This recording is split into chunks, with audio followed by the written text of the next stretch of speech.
Indonesia sebagai negara non-blok memang sudah sepantasnya semakin memperkuat industri pertahanan dalam negeri atau produksi alutsista tempur yang akan digunakan oleh ketiga matra TNI dalam menjaga dan mengamankan wilayah kedaulatan Negara Kesatuan Republik Indonesia dari aksi maupun penyerangan musuh yang tak terduga sebagai salah satu bentuk antisipasi terhadap pertahanan negara.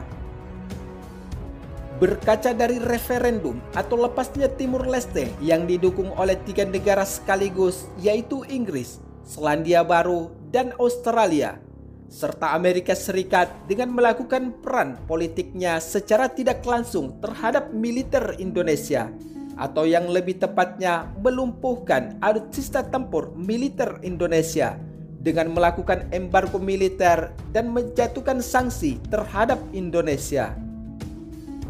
Dengan adanya produksi alutsista tempur karya anak bangsa yang semakin meningkat saat ini, tentunya dapat menjadi salah satu langkah Indonesia untuk semakin memperkuat sistem pertahanan dan kebijakannya tanpa adanya intervensi negara lain di dalam mengambil kebijakan negara.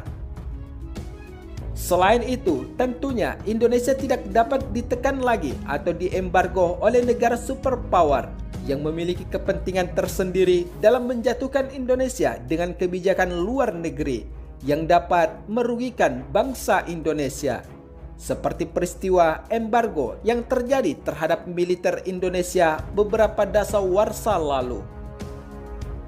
Tidak hanya itu, sebab berbagai tantangan dengan sistem pertahanan Indonesia terkait wilayah kedaulatan atau zona ekonomi eksklusif Indonesia yang belum terselesaikan hingga saat ini. Misalkan untuk yang terbaru adalah persengketaan wilayah Indonesia dengan Malaysia dan wilayah zona ekonomi eksklusif Laut Natuna Utara antara Indonesia dan Cina yang selalu melancarkan aksi main caplok-caplokannya. Namun, berkaca dari peristiwa masa Orde Baru hingga ancaman teritorial Indonesia dari negara luar, siapa sangka jika saat ini industri pertahanan dalam negeri sudah mampu bersaing dengan beberapa negara maju di dunia terkait pengadaan alutsista tempur dari ketiga matra TNI. Dan bahkan sudah banyak produksi alutsista tempur industri pertahanan dalam negeri atau karya anak bangsa yang digunakan oleh negara lain di berbagai belahan dunia.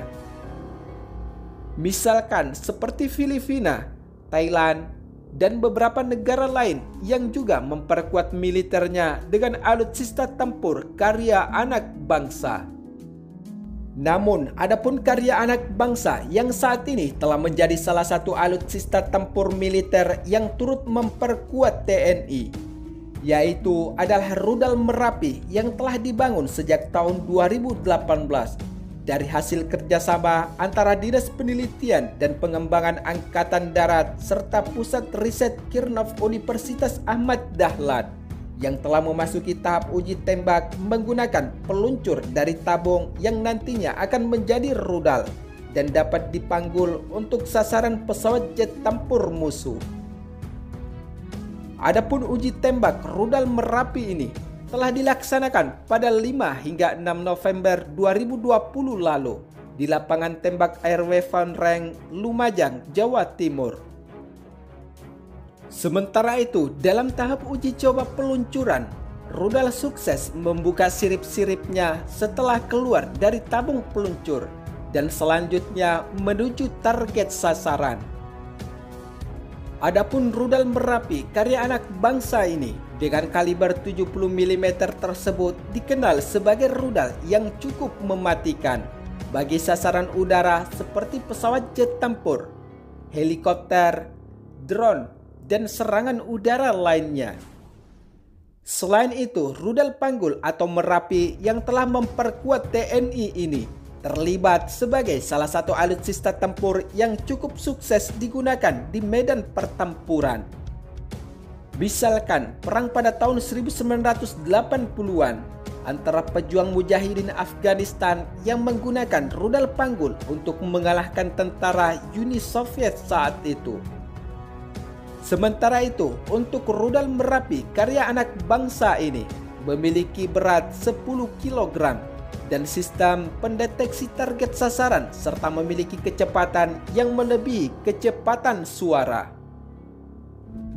Sementara itu, di sisi lain, untuk industri pertahanan dalam negeri terbaru Indonesia yang akan menjadi salah satu alutsista tempur andalan atau karya anak bangsa kali ini, yaitu adalah roket Erhan 122B yang tentu saja sudah mampu membawa hulu ledak yang cukup besar dan mencapai target yang lebih jauh dari versi sebelumnya serta siap menjaga wilayah kedaulatan NKRI dari serangan musuh yang tak terduga. Erhan 122B merupakan kendaraan yang patut dibanggakan sebab Erhan 122B merupakan kendaraan tempur karya anak bangsa dibuat oleh gabungan beberapa badan usaha milik negara atau BUMN. Erhan 122B mampu melindungi Indonesia jika terjadi serangan. Erhan 122B atau Multiple Rocket Launcher System MRLS ini memang patut mendapatkan dukungan serta apresiasi dari masyarakat Indonesia. Sebab dengan alutsista terbaru ini akan semakin memperkuat sistem pertahanan Indonesia. Sementara itu, jika dilihat dari spesifikasinya, Erhan 122B berbobot 60 kg, di mana 18 kg di dalamnya berupa hulu ledak dengan bahan bakar yang menggunakan solid propellant. Namun, setelah dilakukan serangkaian uji coba, roket Erhan 122B dapat melesat hingga kecepatan 2,95 Mach dan dengan sudut peluncuran 50 derajat. Roket ini dapat mencapai jarak tembak hingga 30 km.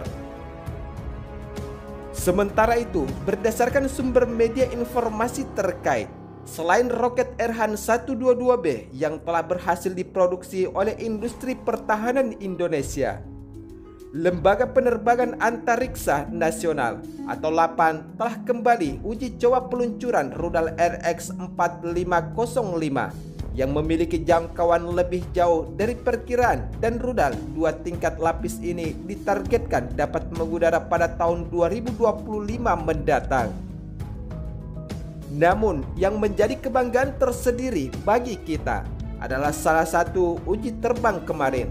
Jangkauan rudal RX-4505 mampu mencapai target sasaran hingga 84 km dan sedikit lebih jauh dari roket Erhan 122B versi sebelumnya.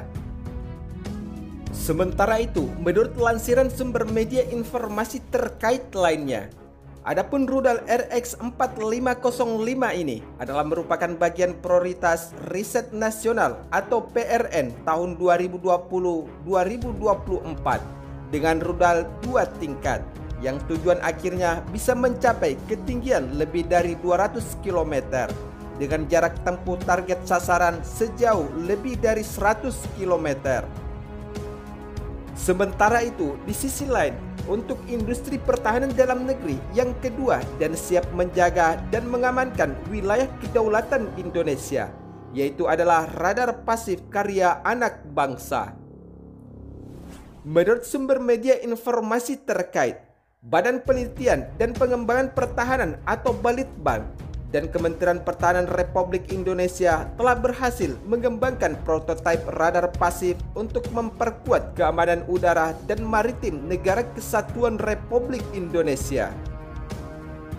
Radar pasif atau perangkat elektronik buatan Indonesia tersebut berfungsi untuk mendeteksi target sasaran dengan memanfaatkan gelombang elektromagnetik yang dipancarkan oleh target itu sendiri dan menjadi salah satu kebutuhan TNI Angkatan Udara Indonesia. Sementara itu, adapun kecanggihan dari radar pasif karya anak bangsa ini adalah mampu menangkap semua pergerakan target di udara tanpa terdeteksi oleh pihak lawan. Dan bahkan pesawat siluman sekalipun yang telah dirancang untuk mengalihkan pengaturan radar dengan menggunakan teknologi siluman yang sulit untuk dideteksi.